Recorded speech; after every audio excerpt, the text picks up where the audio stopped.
सभी को सादर नमस्कार। जैसा कि सभी को पता है कि हम यहाँ पर सामान्य हिंदी व्याकरण का चैप्टर देख रहे हैं। उसमें हमने संधि देखी है। संधि के हमने सवर संधि भाग 1 हमने पढ़ लिया है। अब हमारा संधि का दूसरा भाग है व्यंजन संधि। तो जो भी भाई बहन DSSB, KVS, EMRS इन सब परीक्षाओं की तैयारी कर रहे हैं वो हमारे वीडियो को अंत तक ज़रूर देखें। सामान्य हिंदी वैसे तो लगभग हर कंपटीशन एग्ज़ाम में आपको देखने को मिलती है, लेकिन अभी जो करंट में वैकेंसी चल रही हैं जैसे EMRS की आई हैं, राजस्थान में चल रही हैं आपकी 2nd ग्रेड 1st ग्रेड की, तो उन सभी के लिए आपकी ये वीडियो हेल्पफुल रहने वाली है। तो चलिए बिना देर किए शुरू करते हैं। हम पढ़ रहे हैं यहाँ पर व्यंजन संधि। तो सबसे पहले हम इसकी परिभाषा पर अगर ध्यान दें तो हमारे व्यंजन संधि में एक व्यंजन का मेल दूसरे व्यंजन से होगा या स्वर से होगा। यानी कि हमारे पास दो ही वर्ण होते हैं, स्वर और व्यंजन, लेकिन यहाँ पर कंडीशन क्या रहती है कि भाई आपका पहला वर्ण जो है वो व्यंजन ही रहेगा और उसका मेल दूसरे या तो वहाँ सामने व्यंजन होगा या फिर स्वर होगा, दोनों के साथ ही हमारा मेल होगा और उन मेल से होने वाले विकार को व्यंजन संधि कहते हैं। जैसे यहाँ पे रूल नंबर 1 क्या कहता है, रूल नंबर 1 की अगर हम बात करें कि जैसे प्रत्येक वर्ग के पहले वर्ण यानी कि क, च, ट, त, प के बाद किसी भी वर्ग का तृतीय व चतुर्थ वर्ण आए या य, र, ल, व और कोई स्वर आए तो हमारे क, च, ट, त, प के स्थान पर अपने ही वर्ग का तीसरा वर्ण यानी कि का ग बन जाएगा, च का ज, ट का ड, त का द और प का ब हो जाता है। क्या क्या है भाई, पहला वर्ण कौन सा होना चाहिए, क, च, ट, त, प और उसके सामने किसी भी वर्ग का तीसरा अक्षर या चौथा अक्षर आए। इसके अलावा क्या क्या आए, या, र, ल, व या कोई भी स्वर आए तो जो पहला वर्ण था उसका उसी वर्ग का तीसरा वर्ण हो जाएगा। जैसे क का ग बन जाएगा, च का ज बन जाएगा। ठीक है, जैसे कुछ उदाहरण दे रखे हैं, वाक जमा इस, वागिस। यहाँ पे क था, क के सामने क्या आ गया, स्वर, तो क का क्या बन गया, ग और ई की मात्रा लग गई। अब जैसे दिक जमा गज, अब ग जो है क ख ग तीसरा वर्ण है, तीसरा वर्ण है तो क का क्या बन जाएगा, ग, दिग्गज। ठीक है, वाक प्लस दान, तो द भी क्या है, त थ द तीसरा वर्ण है तो क का क्या बन गया, ग, वागदान। सत्य प्लस वाणी, य, र, ल, व आ गया तो सद्वाणी। तत्व प्लस रूप, यह र हो गया तो तद्रूप। जगत प्लस आनंद, जगदानंद। शब्द प्लस द, शब्द। अब देखो इसमें ये जो हमारा शब्द है इसको आपको बड़े ही ध्यान से और याद रखना है, क्योंकि ये आपका थोड़ा पूछा जाने वाला क्वेश्चंस में से आता है कि शब्द का संधि विच्छेद क्या होगा, सप प्लस द। चलिए अब पढ़ते हैं हम रूल नंबर 2 को। रूल नंबर 2 क्या कह रहा है भाई कि प्रत्येक वर्ग के पहले वर्ण के बाद न या मैं आ जाए, क्या आ जाए भाई, न या मैं आ जाए तो उसी वर्ण का पंचम वर्ण यानी कि पांचवा अक्षर बन जाता है। जैसे क का क्या बन जाएगा भाई, अड़े, ट का अणे, त का न, प का मैं। ठीक है, तो क्या कि किसी भी वर्ग के पहले वर्ण के पश्चात न और मैं आ जाए तो उसी वर्ण का पांचवा अक्षर बन जाता है।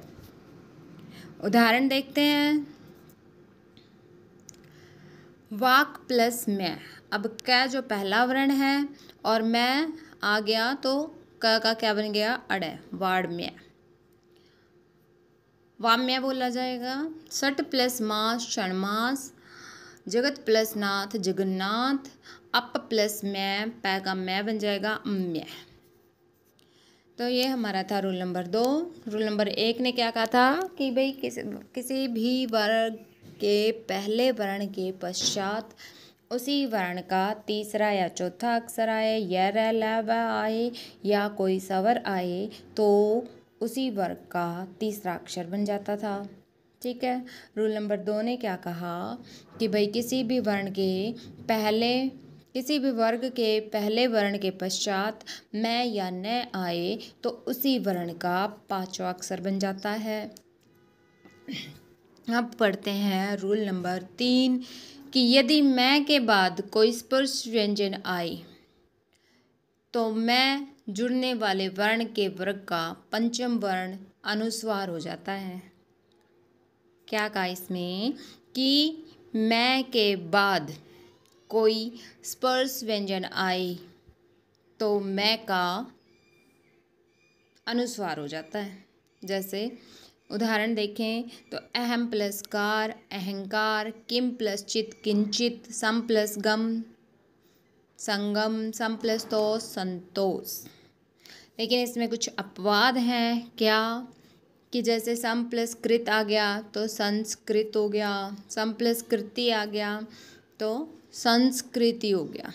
बस ये इसका एक अपवाद है, यानी कि मैं के बाद कोई स्पर्श व्यंजन आए तो हमारा मैं का अनुस्वार बन जाता है। ये बात आपको याद रखनी है। अब देखते हैं हम रूल नंबर 4। रूल नंबर 4 क्या कह रहा है कि यदि मैं के बाद य र ल व और श है में से किसी भी वर्ण का मेल हो तो मैं के स्थान पर अनुस्वार ही लगेगा। ये भी अनुस्वार का नियम है। ये क्या कह रहा है कि भाई मैं के बाद क्या है, य र ल व या श है तो हमारा मैं का परमानेंट अनुस्वार ही बनेगा। याद रखना है। जैसे उदाहरण दे रखे हैं सम प्लस योग संयोग, सम प्लस रचना संरचना, सम प्लस वाद संवाद। आगे देखते हैं रूल नंबर 5। रूल नंबर 5 क्या कह रहा है कि यदि त या द के बाद ल रहे तो त और द भी ल में ही बदल जाते हैं। जैसे उत प्लस लास उल्लास, उद्द प्लस लेख उल्लेख। क्या याद रखना है भाई रूल नंबर 5 के हिसाब से कि त और द के बाद अगर ल आ जाए तो हमारे त और द ल में ही बदल जाते हैं। आगे चलते हैं रूल नंबर 6 पर। 6 क्या कह रहा है कि यदि त या द के बाद ज या झ हो तो त या द ज में बदल जाता है। क्या याद रखोगे? 2 चीज़ें हो गई यहाँ पे। त और द के बाद ल आएगा तो वो ल में बदल जाएगा, ज और झ आएगा तो वो ज में बदलेगा। जैसे एग्जाम्पल अगर हम देखें तो सत्य जमा जन सज्जन, उद्द प्लस झटिका उज्झटिका। अगला नियम जो है वो भी त और द के लिए ही है, लेकिन त और द के बाद श आए, सलगम वाला से आए तो त और द च में बदल जाते हैं और स जो होता है वो छ में बदल जाता है। क्या याद रखना है भाई? त और द के बाद अगर सलगम वाला श आए तो त और द तो च बन जाएंगे और श जो है वो छ बन जाएगा। उदाहरण देखें तो उद्द प्लस सवास, तो द का तो बन गया च यानी कि उच्च और सवास का बन गया छवास उच्छवास। उद्द प्लस शिष्ट उच्छिष्ट, सत प्लस शास्त्र सच्चास्त्र। अब अगला जो नियम है वो भी त और द के लिए है। क्या? त और द के बाद अगर च या छ आए तो त और द का च बन जाता है। जैसे उद प्लस चारण उच्चारण, सत प्लस चरित्र सच्चरित्र। अगला एक और नियम है त और द के लिए कि त और द के बाद यदि है हो तो त द के स्थान पर द और है के स्थान पर ध बन जाता है। जैसे तद प्लस हित तद्धित, उद प्लस हार उद्धार। तो त और द के हमारे पास यहाँ पर 5 नियम हैं। पांचों एक बार फिर से पढ़ लेते हैं। देखो, सबसे पहला नियम याद रखना कि त और द के बाद अगर ल आए तो त और द दोनों ल में बदल जाते हैं, कुछ नहीं है इसमें एक्स्ट्रा। अगला है त और द के बाद झ और झ आए तो वो ज में बदल जाता है। 2 नियम याद हो गए। तीसरा क्या था कि त और द के बाद अगर श आए तो त और द का तो च बन जाएगा और श का छ बन जाएगा। फिर था हमारा कि अगर हमारा च और छ आ जाए, त और द के बाद च और छ आ जाए तो त और द का च बन जाता है। ठीक है भाई, त और द का च बन जाता है।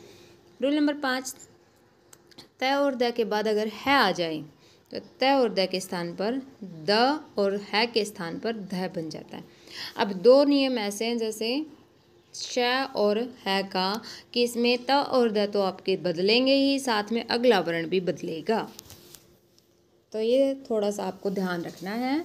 ठीक है, फिर से रिवीजन करा दूँ। सबसे पहला क्या था, त और द के बाद ल आ जाए तो त और द का ल बन जाता है। क्लियर।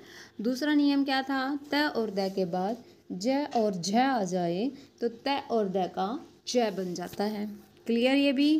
अगला नियम क्या कह रहा था कि त और द के बाद श आ जाए तो त और द का तो बन जाएगा च और श का बन जाएगा छ, याद रखना। फिर अगला नियम था त और द के बाद च या छ आ जाए तो च बन जाता है। त और द के बाद यदि है आ जाए तो त और द का तो बनेगा द और है का बन जाएगा ध। ठीक है, तो ये थे हमारे कुछ नियम। अब आगे एक और नियम है, वो भी पढ़ लेते हैं। रूल नंबर 10 क्या कह रहा है। रूल नंबर 10 क्या कहता है कि भाई मान लिया हमारे पास पहले स्वर हो और बाद में व्यंजन आ जाए। अब यही तो था ना व्यंजन संधि का नियम कि भाई हमारा एक वर्ण तो व्यंजन रहेगा और दूसरा स्वर और व्यंजन कुछ भी हो सकता है।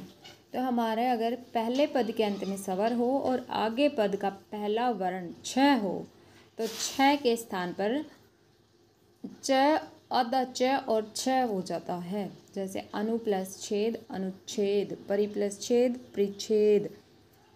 ठीक है, चलो अगला नियम पढ़ते हैं। रूल नियम नंबर 11 क्या कि यदि किसी शब्द के अंत में ए या आ को छोड़कर कोई अन्य स्वर आए और दूसरे शब्द के आरंभ में स हो तो स के स्थान पर श बन जाता है, यानी कि षटकोण वाला स बन जाता है। ठीक है, यानी कि पहले शब्द के अंत में ए आ को छोड़कर कोई भी अन्य स्वर आ जाए और आगे हमारा स हो सड़क वाला तो हमारा षटकोण वाला श बन जाता है। जैसे अभि प्लस शेक अभिषेक, वि प्लस सम विषम, नि प्लस सिद्ध निषिद्ध। अगला नियम हमारा क्या कह रहा है कि री र और स के बाद कोई स्वर या कोई क वर्गीय या प वर्गीय वर्ण अनुस्वार अथवा य र ल व है में से कोई वर्ण आए तो अंत में आने वाला न अणय हो जाता है। देखो यहाँ पे जो बदलाव हो रहा है वो आखिरी के वर्ण में हो रहा है। जैसे भर प्लस अण भरण, भूस प्लस अन भूषण, यानी कि जो आखिरी न है वो हमारा चेंज हो रहा है किसमें, अणय में। ये थे हमारे व्यंजन संधि के नियम। विसर्ग संधि जो है वो हम करेंगे अगली वीडियो में।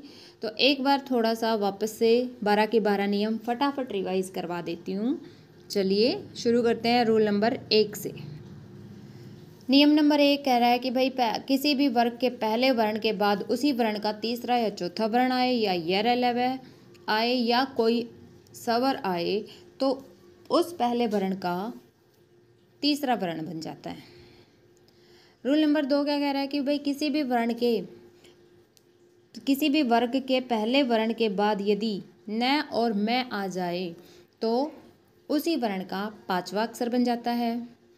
रूल नंबर 3 कह रहा है कि यदि मैं के बाद कोई स्पर्श व्यंजन आए तो मैं जुड़ने वाले वर्ण के वर्ग का पंचम वर्ण या अनुस्वार हो जाता है।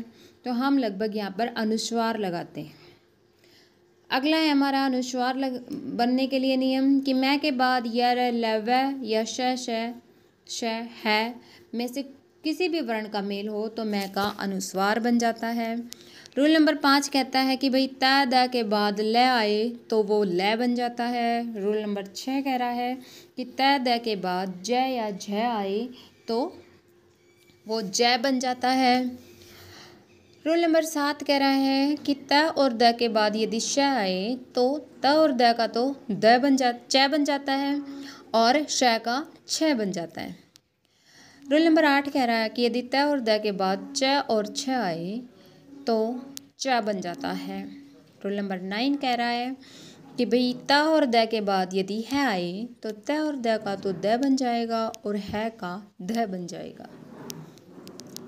अगला रूल नंबर 10 कह रहा है कि जब पहले पद के अंत में कोई स्वर हो और अगला हमारा छ आ जाए तो हमारा आधा च और छ बन जाता है। रूल नंबर 11 कह रहा है कि यदि किसी शब्द के अंत में आ को छोड़कर कोई स्वर आ रहा है और अगला शब्द जो है वो से प्रारंभ हो रहा है तो वो स हमारा षटकोण वाले स में बदल जाता है। इसमें ये ध्यान रखना कि भाई जो स्वर है वो हमारा ए और आ नहीं होता। रूल नंबर 12 हमारा कह रहा है कि यदि री र और स के बाद कोई स्वर आए या कोई क वर्ग या प वर्गीय वर्ण अनुस्वार या य व ह में से कोई वर्ण आए तो अंत में आने वाला न अण हो जाता है। ये थे हमारे विसर्ग संधि के नियम, व्यंजन संधि के नियम। विसर्ग संधि हम नेक्स्ट वीडियो में करेंगे। चलिए आज के लिए इतना ही, धन्यवाद। विसर्ग संधि कराने के बाद हमारा एक सेशन जो है वो रहेगा क्वेश्चंस। इस बार हम क्वेश्चंस भी कवर करेंगे। तो इसी के लिए हम वीडियो को यहीं पर विराम करते हैं। धन्यवाद।